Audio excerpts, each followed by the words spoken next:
y te dejan tocar al paciente, ¿no? Entonces aprendes súper rápido y yo me acuerdo que mi tercer año, la enfermera, yo en prácticas, los últimos 3 meses, la enfermera se dedicaba a poner las notas en el ordenador y yo me hacía los 15 pacientes en mi turno entero. Entonces, claro, tú terminas con una, tú terminas con tu tercer año con una experiencia ya eh, increíble comparado como aquí. Aquí, cuando se estudia enfermería, aquí mucha burocracia comparado con España. Aquí hay cosas que si miraran cómo se hacen en España, se echarían las manos a la cabeza, ¿no? Pues, por ejemplo, eh, úlceras por presión, ¿no? Es una cosa que pues todo pensamos que esto pasa porque está, pues yo qué sé, por la gravedad, ¿no? Porque está el paciente en la cama todo el tiempo y tal, pero no sé hasta qué punto se hace por evitar nada en España. Aquí es una cosa súper seria, con lo cual eh, una úlcera por presión se achaca a que la enfermería, el cuidado enfermero no ha sido el suficiente, ¿no? Entonces, esa burocracia hace que los estudiantes no puedan realmente tocar al paciente o hacer nada con el paciente. Entonces, terminan 3 años de carrera con muy poca experiencia, no saben hacer muy poco con las manos. Claro. Entonces, claro, eso combina, claro, el español ya sabe hacer eso, el español tiene una actitud de muy cuidar y luego, pues bueno, pues que es verdad que el enfermero o cualquier español que suele venir aquí es una persona muy decidida, que sabe lo que quiere y muy comprometida consigo misma, entonces, pues yo creo que eso te hace que te vean los otros, la otra persona como que eres una persona súper trabajadora, súper fuerte, ¿sabes? Es un poco más porque, o sea, el inmigrante siempre tiene más fuerza que el que se queda acomodado. Yo pienso, vamos, esta es mi opinión completa, ¿no? Pero sí es verdad que cuando veo a alguien que ha venido hasta aquí y que le ha costado llegar donde está, siempre ya llega con una fuerza y con una motivación que quizá otros no lleguen. Claro, sí, a lo mejor es lo que dices, es una mezcla entre esa buena formación y luego las ganas que le echas cuando vas a un país y sabes que tienes que esforzarte y hacerlo lo mejor posible para mantener ese trabajo y sacarte un poco las castañas del fuego. Uh -huh. Y luego, Jorge, en Reino Unido, es verdad que yo cuando estuve allí vi que valoraban mucho pues esa posibilidad de ir ascendiendo, de promocionar una vez que estás en un trabajo, valoran mucho el tema de la formación continuada. ¿Tú cómo has vivido todo eso? Pues sí, aquí valoran mucho la persona. Aquí valoran mucho tu habilidad personal que es transferible que puede ser transferible a muchas diferentes carreras. No tiene por qué ser solo una. O sea, yo, por ejemplo, puedo ser una persona muy, pues bueno, yo qué sé, pues que quiero cuidar mucho a alguien, o sea, y entonces eso lo puedo hacer tanto en un hospital como lo puedo hacer en una residencia, como lo puedo hacer simplemente, pues yo qué sé, pues en un puesto grande arriba en una empresa que se dedica a pues cuidar personas también, ¿no? Ujú. Entonces eso la cualidad personal transferible se valora mucho aquí. Y sí es verdad que también hay unos incentivos. Quiero decir, aquí, una vez que tú estás en un puesto público, todos los años te suben el salario, siempre y cuando tú completes tus objetivos. Tus objetivos no tienen por qué ser que, yo que sé, que cuides a más personas o que vendas más. Simplemente tener la actitud correcta, que no has tenido un mal año, ¿no? Entonces, eh, eso es lo que hace que aquí se pueda también ascender más rápido. Es como si tú tienes esa habilidad y tú tienes esa actitud y vales, aquí se sube mucho más rápido y no necesitas tener 55 años, 300 sexenios para poder tener un trabajo con mucha responsabilidad. Claro. ¿Crees que todos estos incentivos, estas ayudas, crees que hacen y motivan al trabajador para que en su día a día se esfuerce? Desde luego, claro que motivan, porque tú piensas que dices, mira, pues yo ahora empiezo a trabajar aquí, pero en 5 años, pues yo qué sé, tú siempre proyectas el futuro, ¿no? Es algo inevitable, proyectas. Entonces, pues bueno, empiezas un trabajo y dices, a ver, en estos 5 años yo quiero llegar aquí, ¿cómo voy a llegar? Pues claro, teniendo estos incentivos, tú sabes que vas a llegar si tú lo haces, si tú vales, si tú quieres, ¿sabes? Entonces, pues esos incentivos hacen que luches un poco por algo, porque si no, un trabajo que siempre estás, que sabes que tu salario es fijo y tal, no creo que no creo que puedas dar no creo que puedas dar, por ejemplo, en mi caso, ese cuidado que realmente lo tienes tú natural, si no sé, yo creo que es un poco pues la forma de llegar ahí, ¿no? Claro. Yo estoy totalmente de acuerdo contigo. Recuerdo cuando estuvimos ahí en Inglaterra y, por ejemplo, en mi campo, en la educación, tú entrabas en un cole como teacher assistant y como ayudante de profesor, ¿no? Y entonces tu objetivo era pues hacer lo mejor posible tu trabajo para que te dieran el cargo de profesor. Pero cuando llegabas a ser profesor, pues querías esforzarte y mejorar para coordinar un área. Y siento que eso pasa en educación, nos estás explicando en sanidad, y creo que el proyecto laboral de ir ascendiendo creo que es clave, porque al final el ser humano se estanca, ¿no? Y le cuesta encontrar la motivación diaria. Y bueno, creo que en este aspecto pienso que España tenemos que seguir aprendiendo y seguir mejorando. Desde luego, porque aquí, por ejemplo, yo te hablo siempre de la enfermería porque es básicamente lo que yo me dedico y lo que más sé, ¿no? Tú aquí empiezas digamos, vamos a llamarlo enfermero raso, ¿no?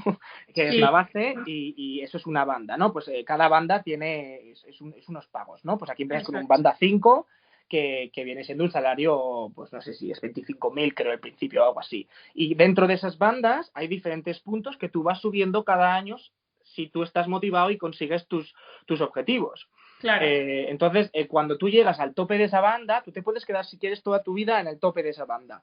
Pero si quieres llegar y salir a la banda 6, tienes que empezar allá, aparte de ser un enfermero clínico con todas las habilidades necesarias, tienes que empezar a coger un poquito de lo que viene siendo management, no sé cómo se dice en castellano, se me ha olvidado. Un poquito, pues, coordinar, ¿no? Tienes que empezar Eso a es, coordinar un sí. poco. Uh-huh. Entonces tienes que coger ya un poquito de responsabilidades de coordinar un equipo o de empezar yo qué sé, pues por ejemplo, empezar a coordinar un poquito más el cuidado del paciente con los médicos de cabecera, con los fisioterapeutas y todo esto, o, o ya empezar con los banda 5 que son más inexpertos, pues tienes que ir un poco guiándolos a ver qué necesitas o qué te gustaría a ti ser en un futuro, cómo podemos llegar a que tú te vayas desarrollando profesionalmente. Y de ahí ya luego pasas a la banda 7, que eso se hace siempre y cuando tengas una especialidad que realmente yo tuve mucha suerte. A mí esa especialidad, la sanidad pública, me hizo un sponsor y fui a la universidad durante un año a aprender, pues bueno, a especializarme en enfermería comunitaria. Y entre otras cosas, aparte de investigación, pues aprendes a recetar. Yo aquí receto. Puedo recetar antibióticos, puedo recetar, qué sé, pues apósitos, cremas a mis pacientes. Y pues es como que vas creciendo de una manera que al final dices, sí, yo soy enfermero, pero me he especializado en esto y bueno, y para ahí arriba. Claro, qué Claro. interesante.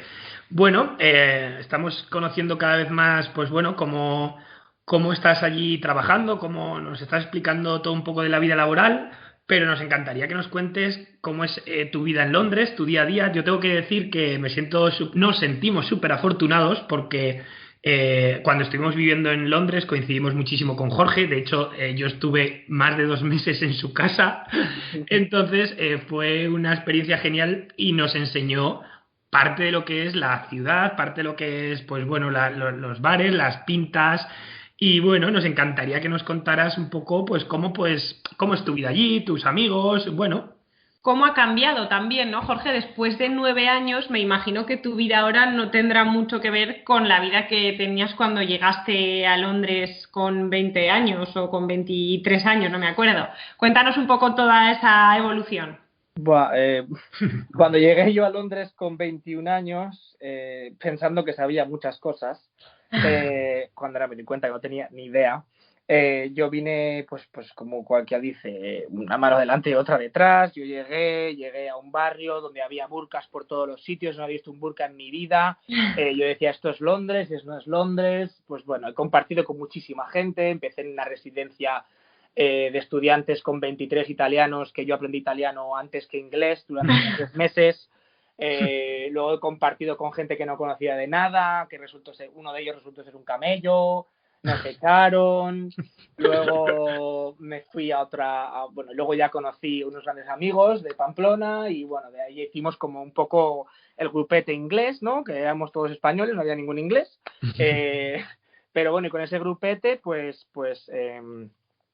empezamos a explorar Londres, pero explorar era una exploración rollo Erasmus, era no perderse ni una fiesta, no perderse ni un 2x1 porque íbamos justos de pelas y no había que perderse ningún 2x1 o cualquier descuento en una birra, ¿sabes? Y bueno, recorriendo los metros, haciendo 40-50 minutos de metro de casa a la fiesta, de la fiesta a casa, y en autobús, que por entonces no había metro por la noche, en autobús la hora que te echaras, lo que sea. Y sí es verdad que el Londres del principio, que era muy festivo, muy, muy Erasmus, luego poco a poco se fue convirtiendo como, bueno, pues es que te has quedado aquí.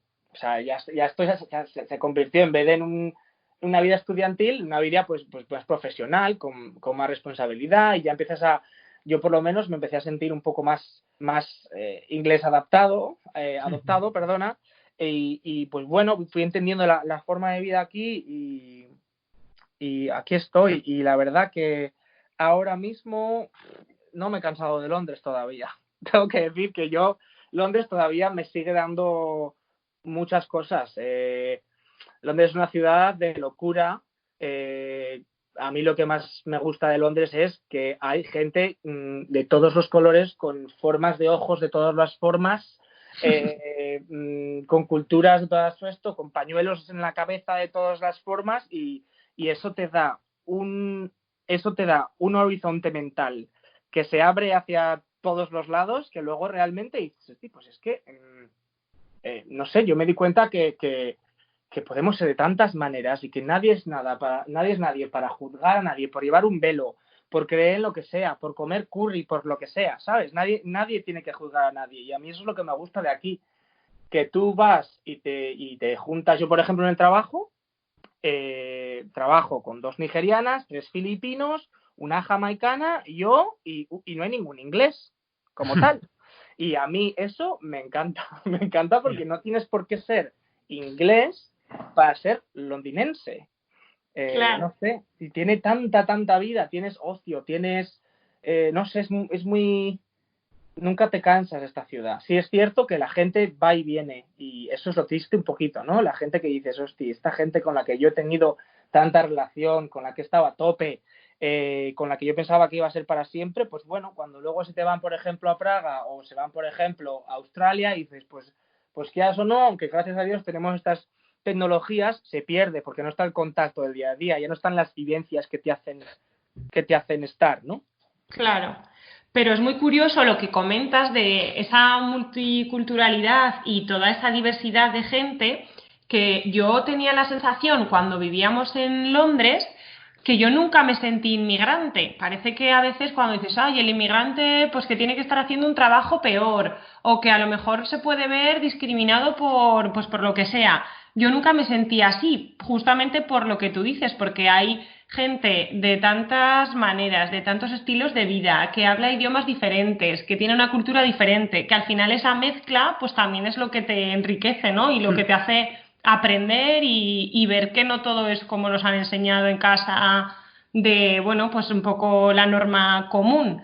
Así que la verdad que eso creo que es algo de valorar, y que está muy bien que los que vivís allí o los que hemos vivido seamos conscientes de que eso, desgraciadamente, no es lo común en otras ciudades o en otros países, ¿no? Por ejemplo, nosotros eso lo notamos mucho, ¿no? Ahora en Zaragoza, el estilo de vida, el que la gente te mire si te pones un sombrero, o el que hagas una cosa diferente y seas un poco el rarito, eso ocurre cuando allí pues no creo que nadie se pueda sentir así. Así que bueno, eso es algo que está muy, muy guay de allí, y de hecho a mí ahora me ha entrado un poco de envidia cuando has empezado a contar todo esto.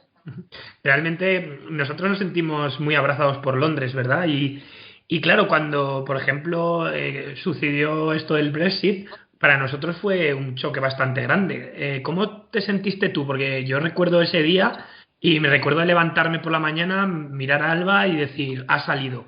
Llegar al colegio